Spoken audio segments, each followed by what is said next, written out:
Saudara-saudari, semua orang punya waktu dalam sepanjang hidupnya untuk mengalami kekhawatiran.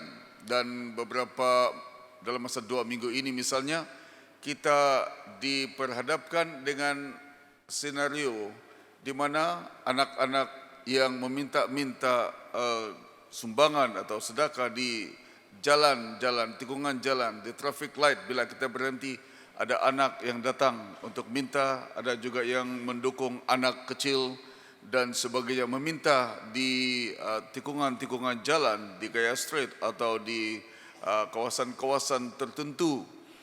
Kita melihat bukan di sini saja, tetapi waktu berada di Lahadatu beberapa waktu yang lalu, saya juga melihat itu terjadi. Dan walaupun Dewan Undangan Negeri telah memutuskan untuk tahun lalu untuk bertindak mengenai perkara tersebut, tetapi hanya pada tahun ini rupanya baru dilaksanakan. Dan di dalam pelaksanaan tersebut ada juga yang telah pun istilah di surat kabar tidak dipanggil ditangkap tetapi diselamatkan dan dibawa kepada satu tempat menurut keputusan perbincangan di Dewan Undangan Negeri. Itu diberikan counseling dan pada masa yang sama dipanggil ibu bapa untuk tindakan selanjutnya supaya dapat melihat masa depan yang berbeza daripada hanya meminta-minta. Saya hanya berfikir tentang ejen-ejen yang menghantar mereka ke tempat-tempat tertentu dan apakah nanti mereka sedang diperhatikan oleh pihak tertentu yang telah menghantar mereka untuk berada di tempat-tempat tertentu, lokasi tertentu untuk meminta-minta seperti begitu. Semua ini kita dapati adalah sebahagian daripada ekspresi suasana yang mungkin mengkhawatirkan ramai orang, kerana mereka melakukan demikian mungkin khawatir masa depan mereka, khawatir tentang apa yang mereka makan, minum dan sebagainya. Dan pada masa yang sama ada perkara lain yang mungkin terselit daripada semua tindakan yang ada. Itu berarti bahawa kekhawatiran sebenarnya akan melanda setiap orang. Ada yang terjatuh dalam atau terjerumus dalam keadaan begini. Sebenarnya mereka bukan juga orang yang terlampau begitu miskin. Ada juga yang memang ada satu kedudukan ekonomi yang baik, tetapi kerana kekhawatiran maka akibatnya mereka memilih jalan singkat seperti begini. Semua orang pernah khawatir. Saya percaya bahawa anda dan saya pernah menghadapi kekhawatiran yang luar biasa. Dan seolah-olah rasa hidup itu begitu tidak berarti kerana kekhawatiran telah menghimpit begitu ramai orang, sehingga ada yang sanggup untuk membunuh diri, ada juga yang telah memilih jalan singkat untuk mengakhiri hidup mereka dengan cara yang tidak sepatutnya. Ada juga yang mungkin terlibat dalam kegiatan-kegiatan moral yang tidak sihat kerana kekhawatiran seperti begini, dan dalam pergaulan-pergaulan yang tidak sepatutnya terjadi kerana menghabiskan waktu untuk lari daripada realiti kekhawatiran dan sebagainya. Tidak kurang yang masih merasa khawatir sehingga kini, tapi saya juga percaya bahawa ramai di antara kita yang telah melalui waktu-waktu yang mengkhawatirkan dan akhirnya mereka atau kita yang telah melalui waktu itu merasa lebih aman dan selamat kerana telah menemui jalan yang sebenarnya untuk menghadapi kekhawatiran daripada semua perkara yang telah pun dilalui sebelumnya. Kekhawatiran biasanya berlaku kerana orang memandang pada masa hadapan dan bukan mengenai masa lalu mereka semata-mata. Dan oleh yang demikian maka kita melihat bahawa kekhawatiran adalah suatu realiti yang dihadapi oleh ramai orang, suatu realiti yang tidak boleh setiap orang sekadar menekan dan melarikan diri daripadanya. Itu adalah sesuatu yang benar, sesuatu yang terjadi dalam kalangan kita. Yang menariknya adalah Yesus Kristus di dalam pengajarannya dan di dalam semua tindakan Yesus Kristus semasa pelayanannya di muka bumi menyatakan kepada kita bahwa sebenarnya dia mengerti akan kekhawatiran dan Anda dan saya yang merasa khawatir. Dia merasa kekhawatiran yang dialami oleh ramai orang, sehingga bukan sahaja dia sendiri yang datang sebagai bukti daripada penyelesaian kekhawatiran itu sendiri, tapi dia sendiri telah memberikan pengajaran khusus mengenai kekhawatiran yang kita akan lihat dalam beberapa menit kemudian. Saudara-saudara yang dikasihi dalam Tuhan, pengajaran mengenai kekhawatiran ini menunjukkan dan membuktikan pada kita betapa Tuhan itu begitu prihatin terhadap kita. Dia mengerti apabila Anda khawatir, dia mengerti apabila Anda merasa gembira, dia mengerti bila Anda merasa semua perasaan yang lain yang terdapat dalam dunia. Dia mengerti dalam keadaan apapun kita berada, Tuhan itu adalah Tuhan yang mengerti keadaan kita. Sekalipun ibu bapa ataupun mungkin rekan sebaya atau yang paling dekat dengan kita tidak mengerti keadaan kita, Tuhan mengerti keadaan kita. Saya masih ingat satu posting di TikTok baru-baru ini mengenai seorang yang mengadu, buat aduan kepada pihak tertentu. Dia mengatakan, saya mau melaporkan laporan kehilangan di kampung saya katanya. Dan mungkin itu polis pikir dia kehilangan orang kah, kehilangan apa. Ada setiap kali dia memberitahu, dia kata ini pun semua tidak boleh, ini pun tidak boleh. Dan kata kami kehilangan signal itu telekom, signal handphone.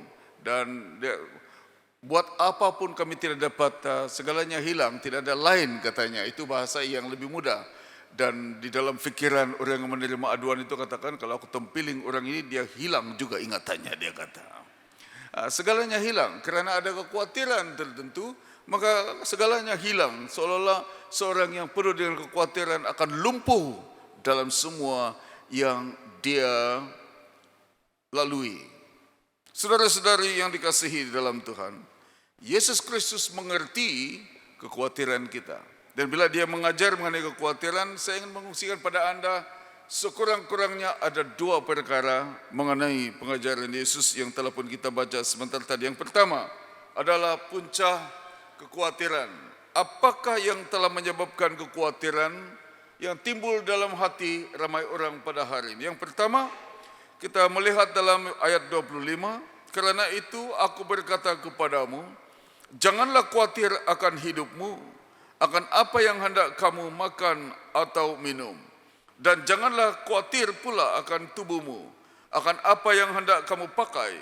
Bukankah hidup itu lebih penting daripada makanan, dan tubuh itu lebih penting daripada pakaian? Yang menarik perhatian adalah bahwa semua punca kekhawatiran itu seolah-olah berpusat kepada diri dan pribadi seseorang. Yesus mengatakan bahwa khawatir akan tubuhmu, khawatir akan makan dan minum, khawatir akan tubuhmu sendiri, apa yang kamu pakai, apa yang kamu makan, dan sebagainya. Terjadi dalam kehidupan kita bahwa bila Yesus melihat semua ini, kekhawatiran rupa-rupanya terjadi sebagai akibat daripada seseorang yang mementingkan dan memusatkan seluruhnya kepada perhatian diri sendiri dan bukan kepada Tuhan Yesus sendiri. Apabila kita mulai menggantikan Tuhan dalam hidup kita, seolah-olah Tuhan tidak ada, dan kita berpikir bahwa kita boleh menyelesaikan masalah kita sendiri, maka akhirnya kita akan mulai merasa khawatir kerana di dalam kehidupan kita ada dua perkara. Bila kita berhadapan dengan masalah, ada dua perkara, ada dua kategori yang kita akan lihat. Yang pertama adalah perkara yang berada di dalam kawalan kita. Perkara yang kita boleh kawal, perkara yang kita boleh atasi sendiri. Yang kedua adalah perkara yang berada di luar keupayaan kita, berada di satu zone yang memang bukan tempat kita berkuasa. Dan apabila kita boleh menguasai apa yang sepatutnya kita boleh percayakan kepada Tuhan, akhirnya kita lebih percaya kepada diri sendiri dan keupayaan sendiri untuk mengatasinya dibandingkan dengan menyerahkan hal yang kecil itu pun kepada tangan Tuhan dan dalam pimpinan dan kuasa Tuhan. Ini yang berlaku. Jadi apabila kita melihat ada waktu bila mana kita merasakan bahwa perkara ini tiada Tuhan pun saya boleh buat, tiada Tuhan pun saya boleh atasi, akibatnya maka akan tiba waktunya kita sampai kepada limit, sampai kepada keterbatasan kita, di mana perkara yang kita hadapi akan lebih besar daripada keupayaan kita untuk mengatasinya. Pada waktu itu kita mulai khawatir. Bermaksud bahwa apabila kita menggantikan Tuhan dalam tempat-tempat yang kecil, ruang-ruang yang kecil yang kita sendiri kita fikir kita boleh mengatasinya, sehingga kita tidak memerlukan Tuhan di tempat itu, maka apa yang berlaku bila sampai kepada bahagian di mana kita tidak boleh mengatasinya lagi, kita mulai khawatir. Sama seperti seorang yang tidak pandai berenang, dia hanya boleh mandi di tempat yang tuhur, yang cetik, dan dia merasakan bahwa oke, saya boleh ada di sini tidak apa-apa. Dibagi pelampung pun dia tidak mau, saya masih oke katanya. Bila sampai kepada tempat yang lebih dalam dan dia tidak boleh berenang lagi, baru dia meminta tolong supaya ada pelampungnya, jaket keselamatannya, menunjukkan bahwa dia ada keterbatasan tertentu. Sehingga sepatutnya sewaktu dia masih berada di tempat yang tuhur itu, karena memang ada keperluan untuk ada life jacket dan sebagainya, pelampung itu sendiri, dia sudah memerlukan. Tapi karena dia pikir dia boleh menguasai keadaan, maka dia tinggalkan pertolongan itu. Demikian juga dengan kita. Pada waktu kita masih boleh mengawal keadaan, kita pikir kita tidak memerlukan Tuhan.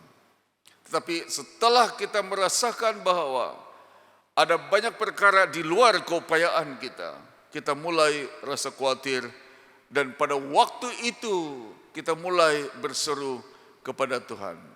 Sebab itu, amaran daripada kata-kata firman Tuhan ini sangat penting.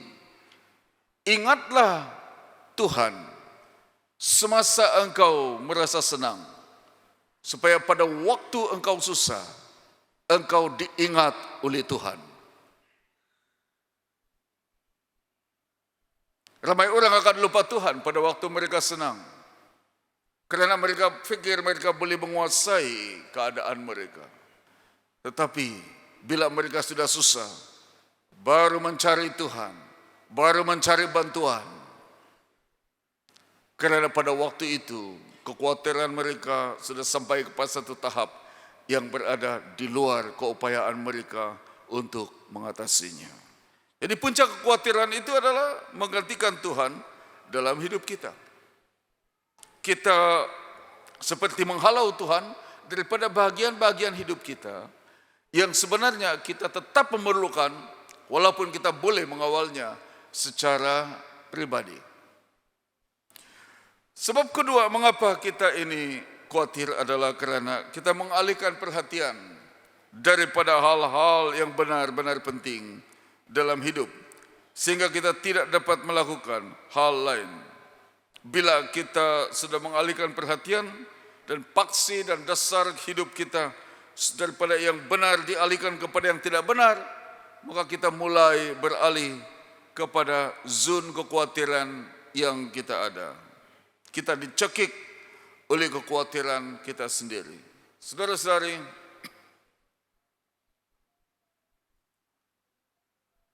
lihat saja pengalaman Petrus. Pada waktu dia dipanggil oleh Tuhan untuk berjalan di atas air, semasa matanya masih tertuju kepada Yesus Kristus, telinganya masih mendengar perkataan Yesus, datanglah, dan dia percaya. Dia berjalan, setiap langkahnya adalah langkah-langkah mujizat daripada Tuhan. Tetapi apabila dia sudah melihat apa yang di sekitarnya, ombak-ombak di sekitarnya, dan terlupa untuk seketika memandang Yesus dan mendengar suaranya, dia mulai tenggelam. Mungkinkah waktu dia melihat ombak-ombak kecil di sekitarnya pada waktu itu, dia teringat ombak-ombak yang besar yang dia pernah lalui dan harungi sebelumnya, yang telah melanda hidupnya sebagai nelayan sebelumnya. Dan oleh kerana itu dia mulai takut. Semua nostalgia ketakutan kembali kepadanya pada waktu itu.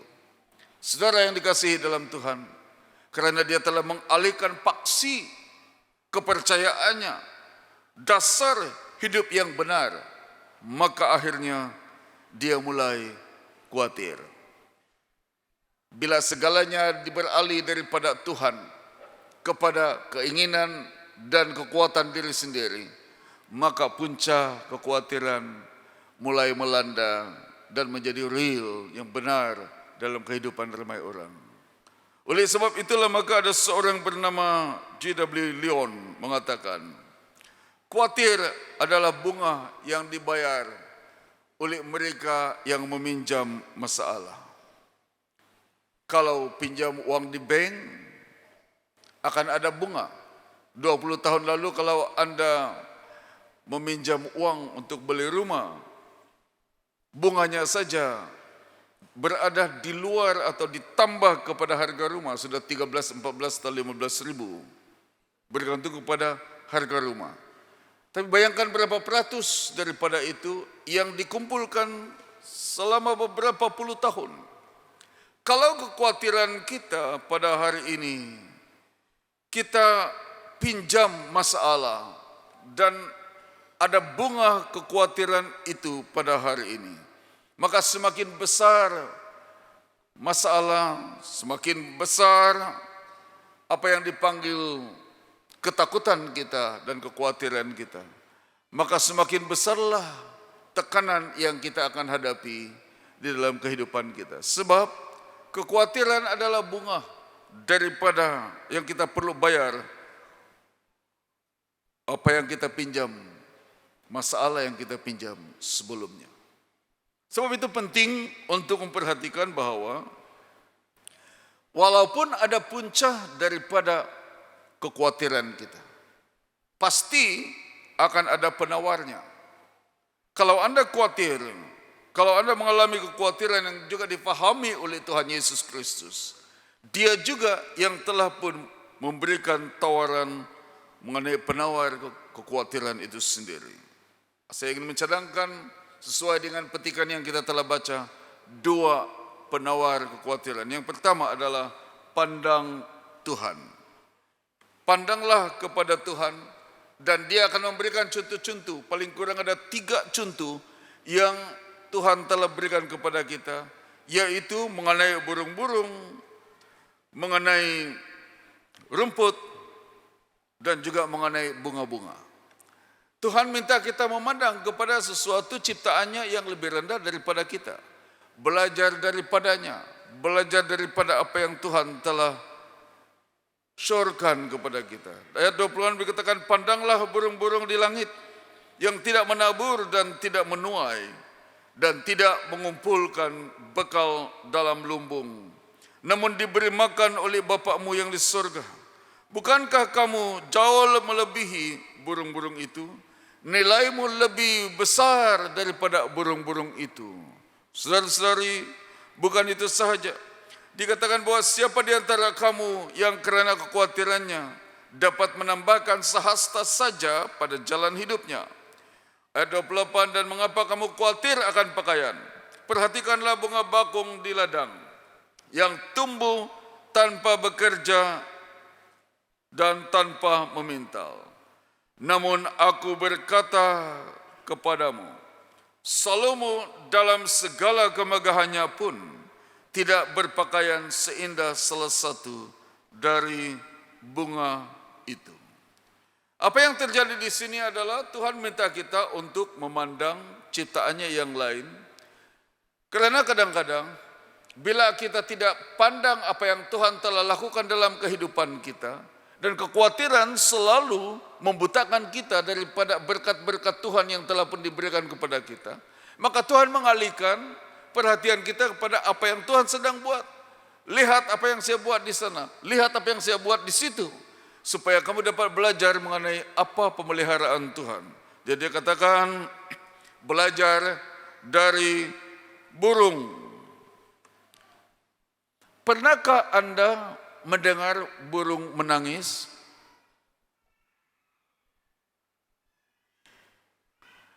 Ada iklan ikan tin besar di kawasan Inanam sedikit masa dulu. Tidak tahu masih ada sekarang atau tidak, lupa aku tengok sudah.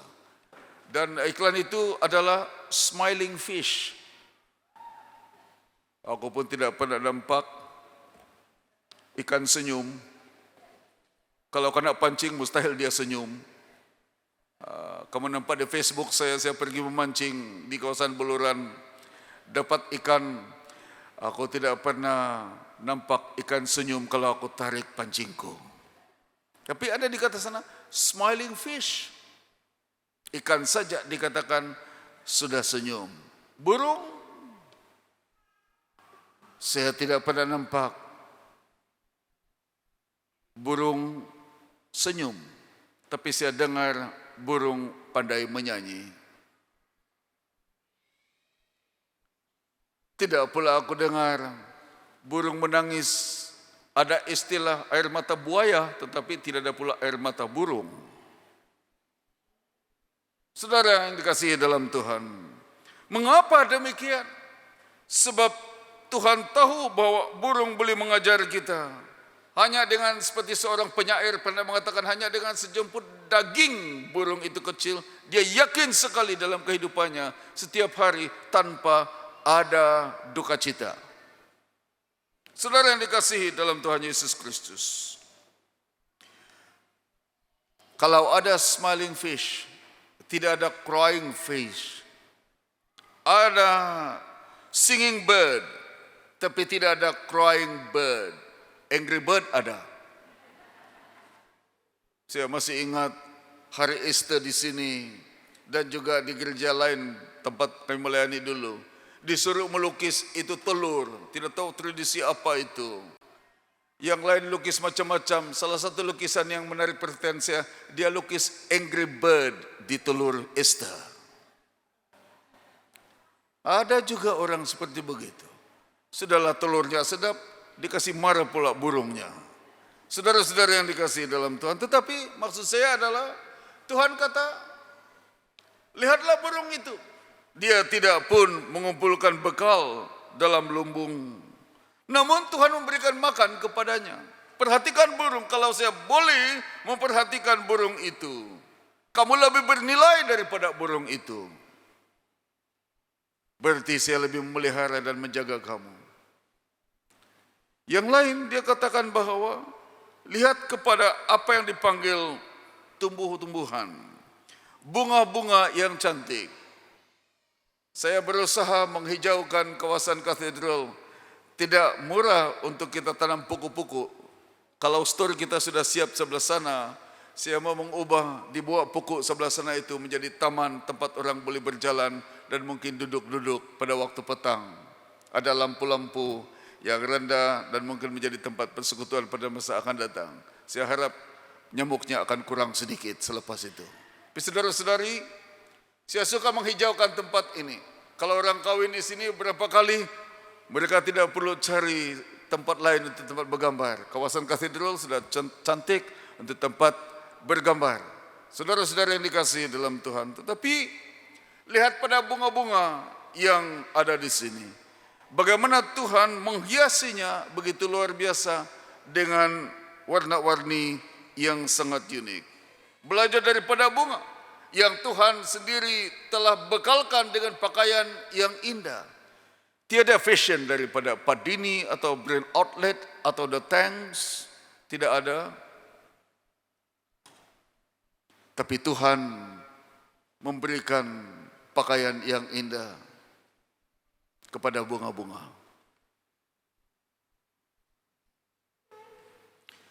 Jangan pula minggu depan kamu datang dengan pakaian yang banyak bunga, karena ada khotbah supaya pakaiannya, kenapa mau pakai begini? Khotbah minggu lalu tentang Tuhan memelihara bunga-bunga dan sebagainya. Seperti pelangi bergerak jadinya. Saudara-saudara yang dikasihi dalam Tuhan, maksud di sini adalah kalau Tuhan boleh memelihara bunga-bunga, mencukupi keperluan pakaiannya, jangan risau tentang apa yang kamu pakai, karena Tuhan mengetahui keperluan kamu. Salomo yang begitu bangga, megah dengan kekayaan dan hikmatnya pun tidak berpakaian seindah salah satu dari bunga itu. Bayangkan seorang raja yang kaya dan berhikmat.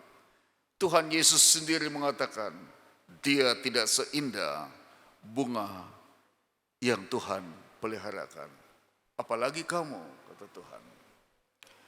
Di dalam ayat yang ke-30.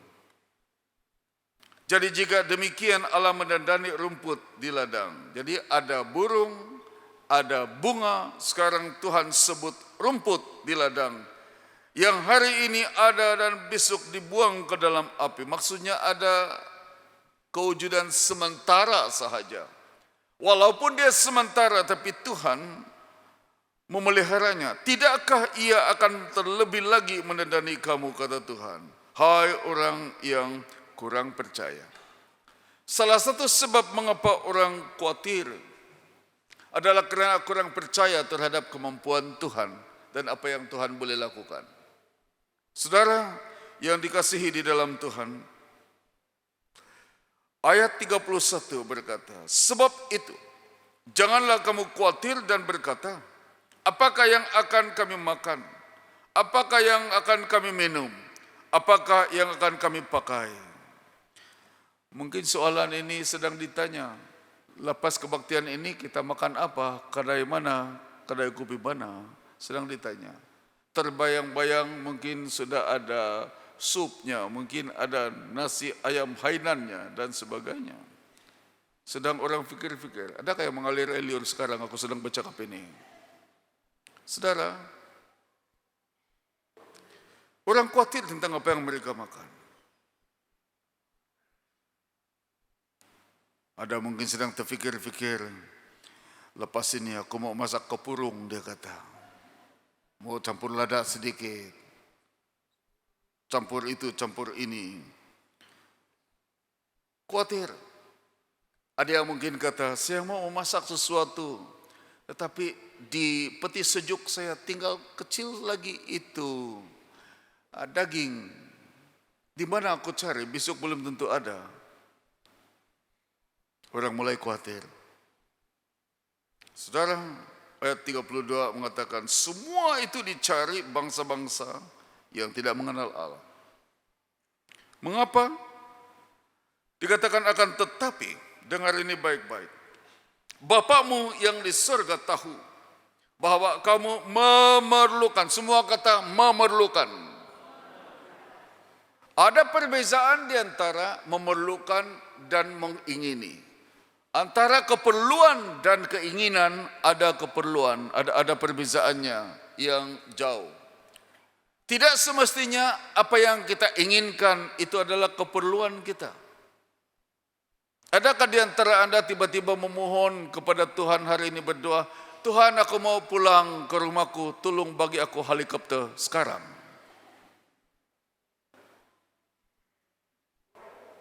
Belum tentu keperluan. Tapi karena kita mau seperti begitu. Keinginan kita tidak semestinya keperluan kita. Apa yang Tuhan ingin penuhkan, apa yang Tuhan ingin bekalkan adalah keperluan kita dan bukan keinginan kita. Kalau kita mau seperti begini, kalau kita menginginkan sesuatu seperti begini, belum tentu Tuhan berikan karena itu bukan keperluan kita. Oleh sebab itulah maka penting untuk dapat membezakan apakah ini keperluan saya atau keinginan saya semata-mata. Tanya hati diri sendiri, sama ada itu keperluan kita atau keinginan kita semata-mata. Sebab Bapa di surga tahu bahwa kamu memerlukan semuanya itu. Apa yang diperlukan itulah yang Tuhan akan berikan kepada kita. Dan sepatutnya itulah yang kita doakan, itulah yang kita minta daripada Tuhan. Bukan apa yang kita inginkan.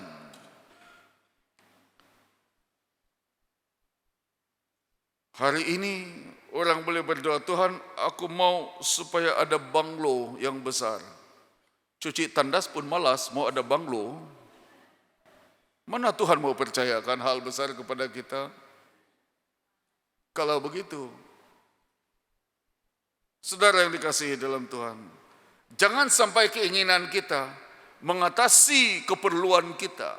Sehingga bila kita tidak dapat apa yang kita inginkan, kita mempersalahkan Tuhan yang tahu apa yang kita perlukan. Saudara yang dikasihi dalam Tuhan Yesus Kristus. Oleh sebab itulah maka kalau kita mahu memandang Tuhan sebagai penawar kekhawatiran kita, Tuhan memelihara kita, pandanglah dan perhatikanlah kata Tuhan. Tuhan juga menilai kita ini berharga daripada burung dan bunga di mata Tuhan. Penawar yang kedua dan terakhir adalah pentingkan Tuhan.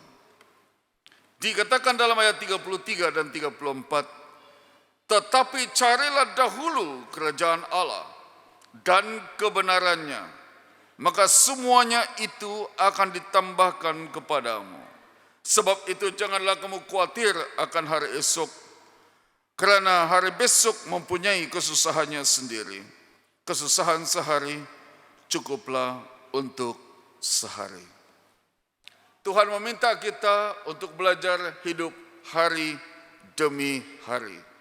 Ini bukan berarti bahwa perancangan dan sebagainya tidak penting. Saya ada rancangan, saya juga ada perkongsian dengan staf kita dan juga kepimpinan gereja, khususnya mengenai pemuridan dalam gereja ini dalam masa 5 tahun dalam kebaktian BM sampai tahun 2027. Itu rancangan yang ada. Tapi dalam semuanya itu kita harus hidup hari demi hari tanpa merasa khawatir, karena hidup ini terlalu singkat untuk hanya khawatir sahaja. Hidup ini harus digunakan untuk memuliakan Tuhan dan melaksanakan apa yang Tuhan ingin kita laksanakan. Saudara, bila dalam ayat 33 dikatakan tetapi carilah dahulu, dalam terjemahan lain dikatakan sekie first, perkataan first itu adalah pertama.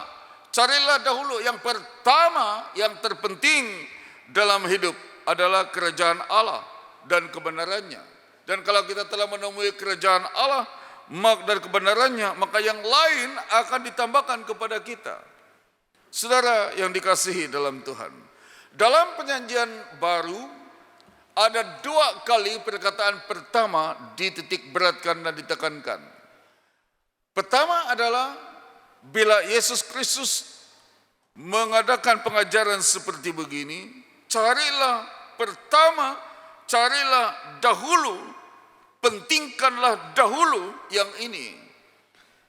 Bermaksud bahwa harus mencari kerajaan Allah, dan kerajaan Allah itu di mana Yesus Kristus adalah Tuhan sebagai Raja dan Tuhan, yang mereka yang berada menjadi warga negara kerajaan surga harus bertuhankan dan menjadikan Yesus Kristus sebagai Raja dalam kehidupan mereka. Hanya bila kita sampai kepada tahap seperti begitu, bermaksud bahwa apa saja yang dikehendaki oleh Raja, segala Raja yaitu Yesus Kristus, kita akan ikuti bersama dengan kebenarannya dan tidak ada yang lain. Bila sampai kepada tahap ketaatan seperti begitu, maka apa yang diperlukan oleh kita, Tuhan akan bekalkan dan tambahkan kepada kita. Cari dahulu kerajaan Allah. Yang kedua, bila mereka mengatakan, bila firman Tuhan mengatakan carilah dahulu, first, perkataan first adalah mengenai hukum yang pertama. Mengasihi Tuhan, mengasihi sesama, mengasihi Tuhan dengan segenap hati, segenap jiwa, segalanya diserahkan kepada Tuhan. Seluruhnya diserahkan kepada Tuhan. Bermaksud bahwa dalam kedua-dua contoh, bila mana perkataan pertama atau first disebut di dalam perjanjian baru, itu lebih menitik beratkan berpusat atau hidup yang berpusat kepada Tuhan dan bukan yang lain. Kalau Tuhan menjadi pusat dalam kehidupan kita, kalau Dia akan menjadi raja dalam kehidupan kita, yang lain akan ditambahkan kepada kita. Ada di antara kita yang telah mendengar lagu The Goodness of God atau kebaikan Tuhan, dan Anda telah menyanyikan lagu The Goodness of God. Dalam lagu tersebut dikatakan bahwa kebaikan Tuhan mengejar kita. The goodness of God is running after me. Bermaksud bukan kita yang kejar-kejar berkat, bukan kita kejar-kejar kebaikan Tuhan. Kebaikan Tuhan yang akan kejar kita. Karena kita telah menemui seek ye first the kingdom of God, and all these things shall be added unto you, kata firman Tuhan. Carilah dahulu kerajaan Allah dan kebenarannya, dan semua ini akan ditambahkan kepadamu. Saudara yang dikasihi di dalam Tuhan, penawar kekhawatiran adalah pentingkan Tuhan dalam hidup, bukan menjadikannya nomor dua. Pentingkan Tuhan, mencari kerajaan Allah dan kebenarannya, dan meyakini hari esok bersama Tuhan. Janganlah kamu khawatir akan hari besok, karena hari besok mempunyai kesusahannya sendiri. Buat apa khawatir tentang hari esok kalau hari ini pun belum selesai? Kita selesaikan hari ini di dalam Tuhan dan kehendak Tuhan, dan besok saya percaya ada harinya sendiri di dalam tangan Tuhan. Saya mau meninggalkan Anda dengan kata-kata penutup ini, yaitu kehidupan dari Tuhan adalah untuk kita nikmati, bukan tanggungan. Berapa di antara kita, saya tidak suruh angkat tanganlah, tapi saya tanya saja ini. Berapa di antara kita yang merasa bahwa hidup ini susah? Hidup ini membebankan. Banyak-banyak bahagian tubuh kita yang paling aku tidak suka katanya, aku punya perut, dia kata. Semuanya, kepala kerja keras, mata, telinga, hidung, tangan, kaki. Yang dikasih senang itu yang di tengah-tengah, dia kata. Yang perut itu katanya. Susah betul ini perut. Kamu bukalah perut kamu kalau kamu mau. Apa jadi? Tidak tahu jenis tubuh apa nanti kamu ada. Kalau tidak ada lagi perut. Nanti keluar daripada All Saints, jalan di bandar semua yang berapa ratus orang tidak ada perutnya lagi, dia kata. Bayangkan kala-kala itu zombie jalan di padang di bandar kota Kinabalu. Dan mereka tanya, dari mana mereka nih? Dari All Saints Cathedral katanya. What is happening to All Saints Cathedral, dia kata nanti. Tapi saudara-saudara yang dikasihi dalam Tuhan, ada ramai orang memandang kehidupan ini adalah suatu beban. Kehidupan ini sesuatu yang membebankan dan mereka tidak rasa seronok untuk hidup.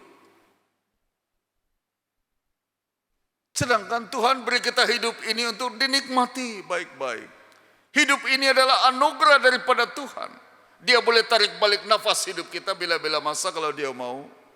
Tapi dia anugerahkan kepada kita untuk dinikmati, bukan untuk menjadi beban bagi kita. Nikmati hidup yang ada. Kamu pergi di Tanjung Aru, di Padang Pak, Teluk Likas, sambil jalan-jalan, pegang tangan suami istri, jangan istri orang lain. Nikmati hidup, bukan beban. Ini pegang tangan suami istri dalam hati, bikin susah saja ini istri ini atau suami ini. Jangan. nikmati kehidupan yang datang daripada Tuhan. Sebab Tuhan Yesus mau kita menikmati hidup ini. Saudara yang dikasihi dalam Tuhan, kehidupan dari Tuhan adalah untuk kita nikmati, bukan tanggungan, bukan masalah. Jangan izinkan kekhawatiran tentang hari esok dan masa depan mencuri kegembiraan dan sukacita hari ini. Nikmati sebaik mungkin. Be happy. Jangan senyum sendiri, nanti ramai orang apa dia senyum, dia kata. Tapi nikmati kebaikan Tuhan. Jangan sampai kekhawatiran mengenai hari esok mencuri sukacita Anda pada hari ini.